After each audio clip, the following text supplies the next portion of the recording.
All right.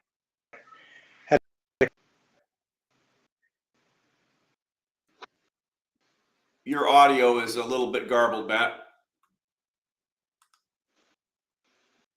Is that better? A little bit better. A little bit better. How's that? On just to see. A little bit. Am I garbled with?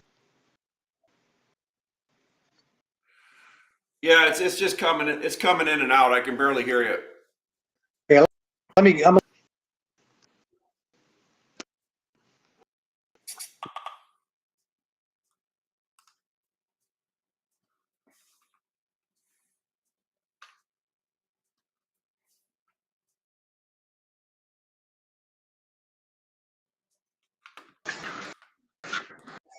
Any better?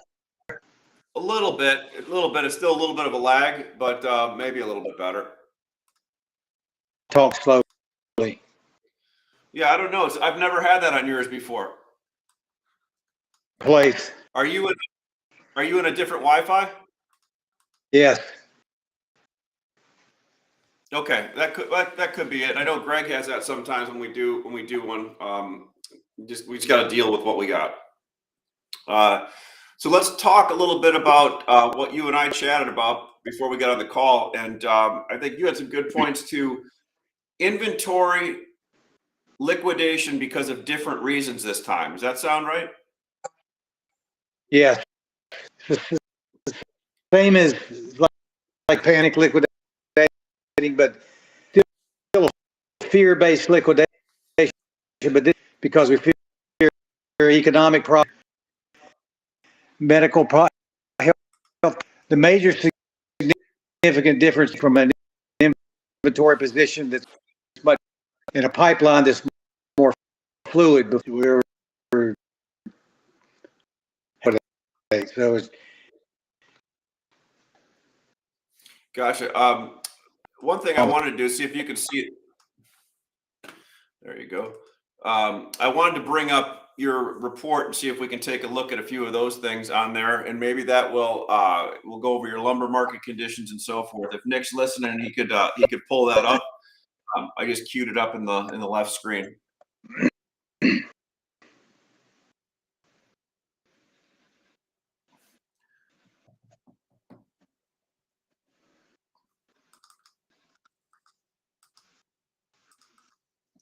Sorry, Matt, this isn't our best one today. That's short. Well, it's until Nick can pull that up. Let's keep talking about this. And I think my Wi-Fi is good here, so I'll kind of sum up what you and I were talking about. So we go through the whole COVID 2.5 years. People move all over the place. They liquidated inventory early on because of reasons different than reasons now. Now the reasons people are liquidating inventories have more to do with the fact that the fear out there, the fear of reports we're seeing, the fear of recession, the fear of numbers we're seeing. One of the things Matt and I talked about this morning. So a number comes out this week of cancellations. Wow, big number, 15%. What does that mean? I mean, everybody just looks at the number in the headline. That number has only been kept since 2017 from what we see.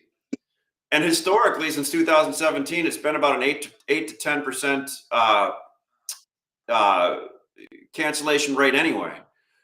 What do cancellation rates mean? Well, if somebody has a 2-year delivery on a product and they take a check from somebody and say they're not going to cash it, is there any disincentive to cancel something, right?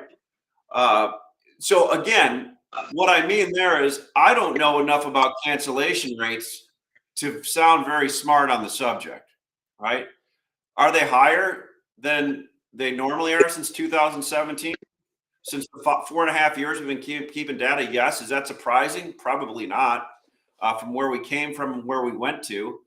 Is it concerning? Maybe. I mean, maybe because, again, I don't know exactly what that means. So, talking to Matt, his thought is, so we're liquidating inventory in a similar fashion or not building inventory like we did after everybody realized there was a push to move to the suburbs, to buy another house, to upsize, to buy a second house, to repair and remodel. Again, repair and remodel uses more lumber than new home construction. Multifamily is good. So for different reasons, as Matt was saying, we were running an inventory down when things may not be as bad as they really seem. Inflation's out there, but you know, there is one truth I always hear from people: when numbers get to a high end, that means they're already rolling over. The worst damage is probably already done. But again, you know, maybe it's not. But the point is, when people start herd mentality, people start buying or selling. Maybe other people should be buying. The other thing that we see out there is a different player in the market. Large money, big money. However you want to talk about that, VCs, funds, they're out buying larger chunks of homes. Still a small percentage, but they put an underlying bid in the market. Permits and starts are coming down a little bit, but completions are going up. So with the demographics and the lower inventory we're going to have, even at high interest rates right now, which we know will continue to go up, are people really going to stop spending and stop buying homes? I think that was the question, Matt. To you, if you want to, and I don't want to make sure I spoke for you, but what do you think of that, what I just said there? I think the mine right now is like the rising tide floats. Right now, there's a feverish pitch of, and everybody's building inventories. Are down limit today. More wood popping up here and there. We're just all this is the summer bump. It's just from being liquidated or more under. And if you remember, we started the day, so the liquidation normal. So there's just happening by a lot of people filling in. And for my the covered jobs, they're not covering just spec, they're just covering work that's on the table. What that sets us up for is potentially underbought condition further into the fall, and drive the negative sentiment and try to pick up the bottom, still liquidating inventories and price. I expect the summer bumps probably this week in the end of August, and with kind of usually we get a September between August and once we get the low of the year. Remember, the best uptrend that starts in October. So even to back this market for the next couple of months, about that a whole lot, but just try to be positioned to buy for what I think is going to be a 23. The builders really just postponing demand for new homes. That's not going away.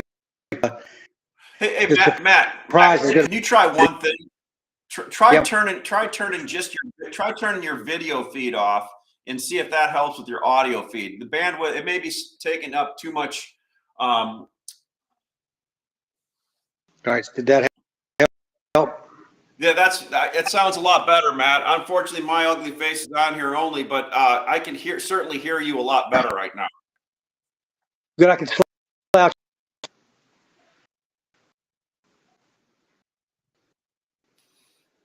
It's still tough, Matt. We're still having a hard time, and Nick's saying that he's sitting in remotely. He can't hear you either. How about here? I don't see any mess dialed in. Yeah, I think, you know what, Matt, I think we'll just wrap this one up and chalk it up and come back next week with a little bit more technology. How does that sound? That sounds good.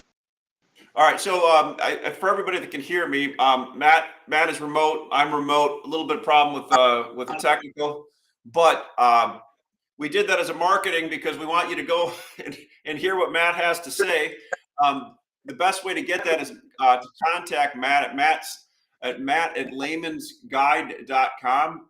That's laymansguide.com. And Matt and I had a good half an hour conversation, and it's worth hearing what he was talking about. And to do that, have him, if you register, you can get his his service free for a time period, and it's worth looking at. And for those of you who are already Matt's users, thank you first of all, but also go ahead and look at what he talked about, because I think it's a real compelling issue to look at and kind of use to plan for your inventory going forward. And again, we're mxlumber.com. Apologize for the technical difficulty, but we'll get it right-sided and be back at you next Thursday.